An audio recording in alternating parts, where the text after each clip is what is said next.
Bonjour, bienvenue dans cette nouvelle vidéo.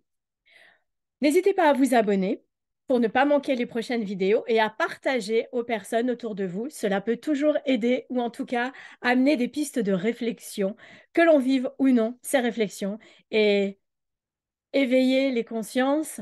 Avoir des prises de conscience est primordial dans les actions contre l'emprise et pour sortir des violences et de la mise sous emprise. Alors aujourd'hui, je voulais vous parler de comment préparer son départ. Une fois qu'on a réussi à sortir du déni, à accepter qu'on est sous emprise et à avoir envie que les choses changent, euh, moi, ce qui m'a permis de sortir de là aussi, c'est d'avoir envie que mes enfants me regardent autrement, qu'ils aient une autre image de leur mère et pas de cette personne qui se laisse taper dessus, qui se laisse insulter. Euh, c'est marrant les souvenirs qu'on a, hein, ils sont différents. Moi, il y a des souvenirs que j'ai complètement occultés et dont mes enfants m'ont reparlé, qui eux les ont marqués. Notamment, un jour, il y a une de mes filles qui m'a dit, mais tu te rappelles pas la fois où il t'a vidé la poubelle entière sur la tête, sur toi? Et bah non, moi j'avais complètement oublié ça et du coup maintenant ça me revient et ça me retravaille. Voilà, donc pour que les enfants ne gardent pas cette image de nous, mais que nous sommes des femmes belles, que nous sommes des femmes fortes. Ne restons pas pour protéger les enfants, ça ne les protège pas. Ils subissent des violences psychologiques qui vont laisser des séquelles pour eux si on reste. Et puis aussi, ils peuvent subir par ricochet ces violences physiques de maltraitance. Donc vraiment, sortons de cette emprise.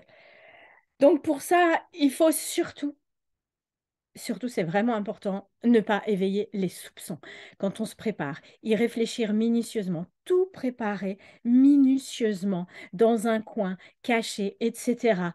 Car les trois quarts des féminicides ont lieu pendant la séparation ou après la séparation.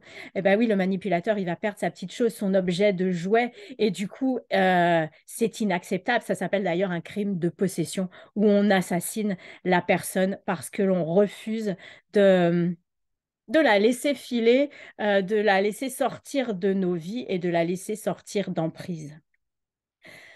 Comptons sur l'entourage, même si c'est parfois difficile. La famille n'est pas prête, mais moi, c'est ce qui s'est passé dans mon cas concrètement.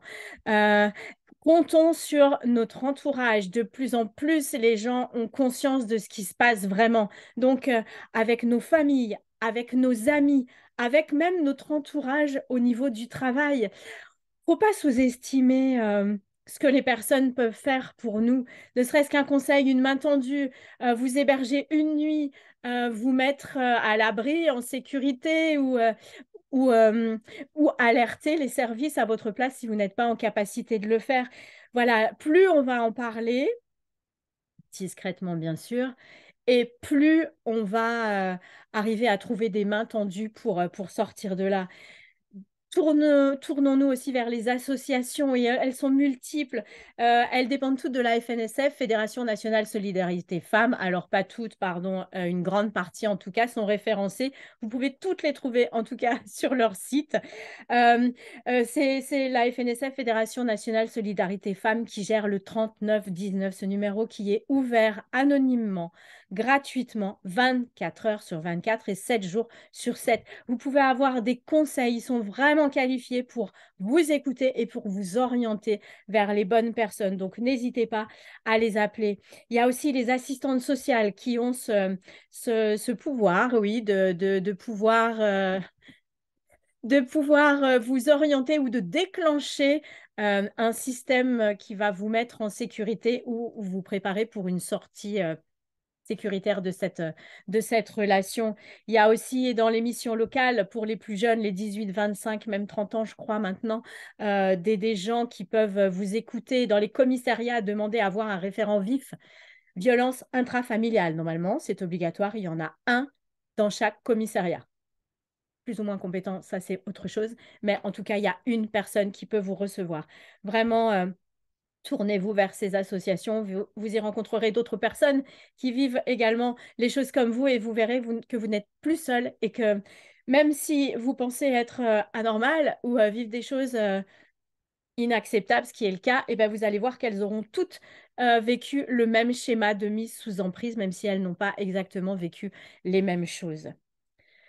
Voilà, alors vraiment, vraiment, je vous encourage à partir, à vous préparer, à travailler sur vous aussi psychologiquement pour ne pas laisser transparaître vos peurs, pour ne pas laisser les doutes émerger et pour ne pas vous mettre en panique, faire des respirations lentes, vous octroyer quelques minutes chaque jour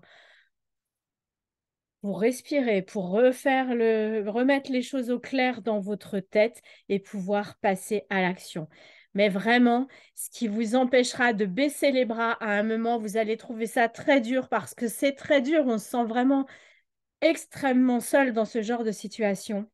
Eh bien, c'est d'en parler, d'en parler, d'en parler à vos amis, à des personnes de confiance et à certaines associations, institutions. Voilà, merci et je vous dis à très bientôt dans une prochaine vidéo.